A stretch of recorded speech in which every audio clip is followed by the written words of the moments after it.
Sudah 200 hari sejak penyerangan terjadi terhadap salah satu penyidik senior KPK Novel Baswedan. Namun hingga kini, siapa pelaku utama penyiraman air keras terhadap Novel Baswedan masih belum juga mendapatkan titik terang.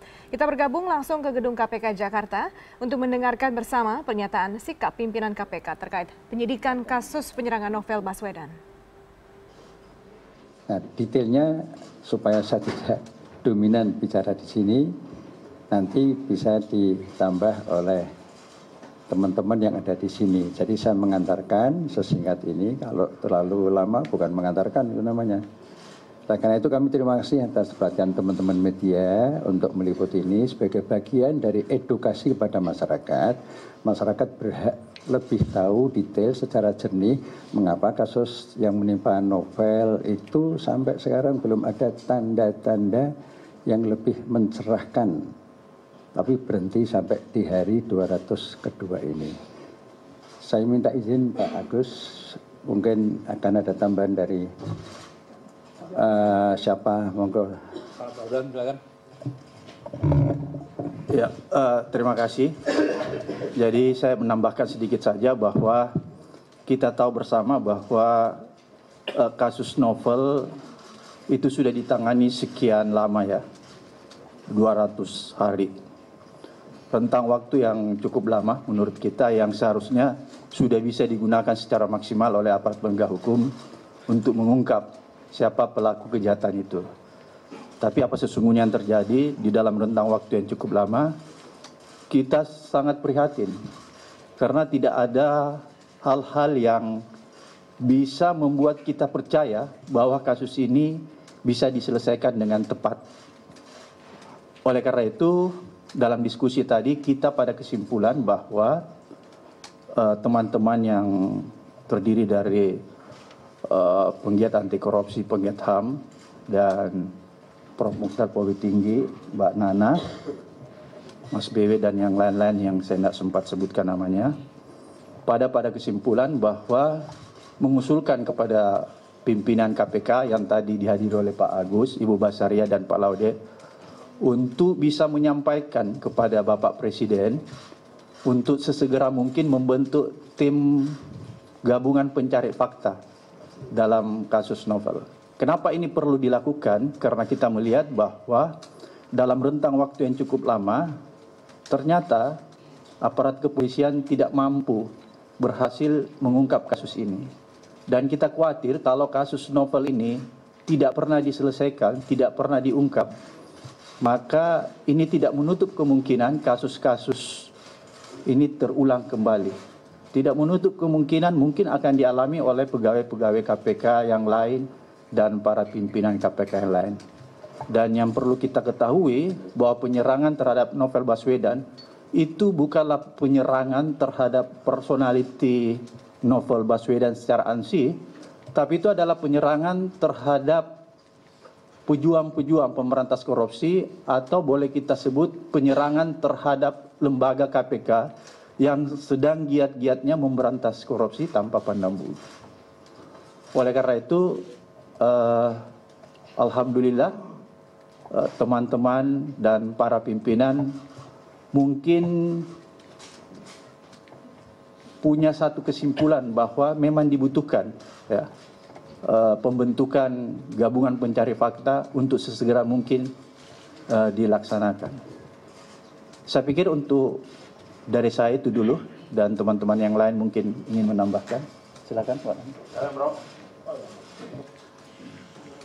Assalamualaikum warahmatullahi wabarakatuh. Salam sejahtera bagi kita semua. Saya merasa mendapatkan kehormatan untuk hadir di sini dan diundang oleh pimpinan KPK untuk hadir di sini dalam rangka mendukung dilaksanakannya TGPF. Kita tahu bahwa KPK sebetulnya intinya reformasi, hakikatnya reformasi itu KPK gitu. Ini sangat penting kita akui.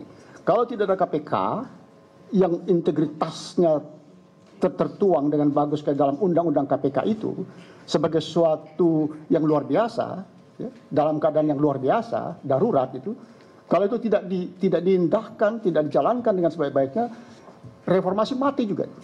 Nah, keengganan, keraguan, maaf kalau saya katakan pengecutan dari pimpinan barangkali yang di atas sekali gitu, untuk membentuk TGPF itu membuat KPK jadi bulan-bulanan gitu, defensif. Karena dia defensif, dia diserang terus. Dalam dalam pertandingan itu defensif itu satu cara yang konyol sebetulnya. Harus ofensif.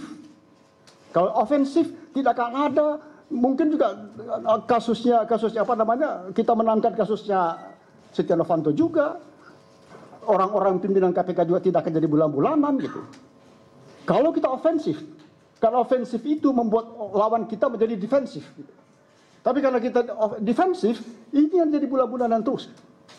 Ini yang menurut saya sangat patut disayangkan gitu. Padahal disinilah letak dari apa namanya, kalau menyerang novel itu menyerang motor, ya, menyerang motor. Ya. Novel bukan berarti personifikasi dari motor, dia hanyalah salah seorang dari itu. Tapi itu yang kebetulan yang paling banyak dikenal orang. Nah, menurut saya kasus cicak buaya 1, 2, 3 itu tidak ada artinya, masih jauh, masih di bawah kasus novel ini gitu. Kalau kasus cicak buaya itu masih menyerang, masih apa namanya, pertandingan di pengadilan gitu. Tetapi kasus novel itu physical attack gitu. Itu sungguh-sungguh langsung attack. Awas kalian kalau coba-coba. Itu langsung fisik. Itu fisik itu menghancurkan betul. Jadi kalau kita tidak bela kasus ini dengan sebaik-baiknya, ini berarti masyarakat akan meragukan sendiri. Maukah KPK membela dirinya sendiri gitu? Di saat dia dipukul sedemikian rupa gitu. Bersedia, karena kita harus bangkit. Dan ini juga saudara-saudara sekalian, kalau kita percaya pada reformasi, ini juga sebetulnya merupakan kepentingan dari Presiden Jokowi sendiri gitu. Saya sudah melihat bahwa dengan Presiden Jokowi tidak mempunyai gut untuk endorse TGPF, dia sendiri akan mendapatkan apa namanya, the doubt of the people. Ya. Jadi rasa ini mau dibela nggak KPK itu? Pada saat dia harus dibela gitu. Itu tidak dibela. Gitu. Jadi ini harus kita, saudara-saudara sekalian, kita tekankan bahwa membuka kasus novel dan membuat itu penyerangnya secara biadab itu sungguh-sungguh dibongkar, itu membela KPK sekarang ini dan seterusnya. Gitu. Terima kasih.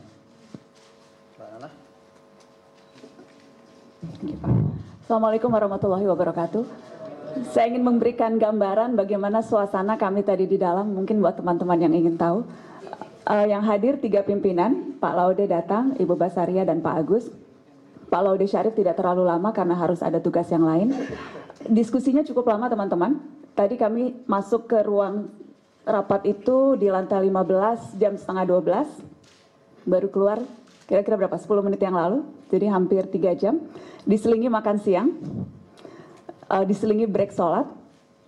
Saya mau kasih gambaran kalau boleh Pak Agus, awal-awal memang agak keras. Karena banyak, terutama abang saya yang di belakang ini agak galak. Bang Daniel. Tetapi di akhir sampai pada kesimpulan yang nanti saya harap Pak Agus juga bisa sampaikan, kesimpulan yang insya Allah akan bisa membuat kita semua lebih optimis terhadap penyelesaian kasus novel Baswedan. Satu hal yang tadi disepakati adalah ini bukan hanya tentang novel. Ini tentang KPK, dan kalau bicara KPK ini berarti tentang semua orang yang ingin pemberantasan korupsi bisa maksimal di negeri ini. Jadi serangan terhadap mata novel itu bukan serangan terhadap satu individu, tapi serangan terhadap semua orang yang tidak mau tinggal diam melihat korupsi yang merajalela. Itu yang pertama. So this is not about novel Baswedan sendiri, tetapi soal yang lebih luas. Yang kedua, kita semua juga sepakat 202 hari untuk penyelesaian kasus itu waktu yang terlalu lama. 202 hari, waktu yang terlalu lama untuk penyelesaian kasus yang kalau dibandingkan dengan kasus-kasus yang lain, itu rasanya tidak sebanding begitu penyelesaiannya. Ada begitu banyak prestasi kepolisian yang kita tahu berhasil mengungkap berbagai hal, tetapi untuk kasus novel Baswedan, rasanya itu waktu yang terlalu lama. Dan sampai kapan akan terus dibiarkan? Apakah kita akan terus menghitung hari 202, 203, 204 sampai kemudian ada penyelesaian?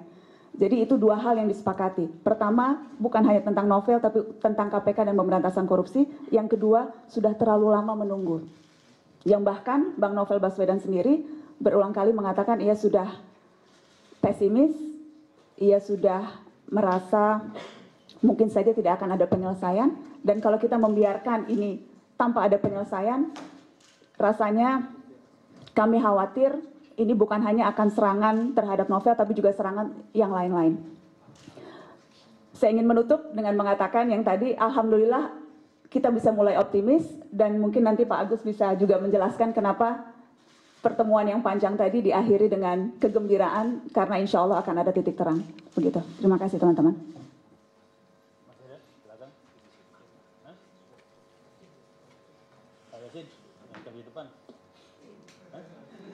Cukup. Jadi itu adik-adik sekalian, kemudian memang diusulkan adanya TGPF. Kami karena yang menerima hanya 2 orang, Pak Laude kebetulan nggak ada, kan pasti kalau di KPK kan kolektif kolegial. Kami akan menanya pimpinan yang lain sehingga hasilnya tidak bisa disampaikan hari ini.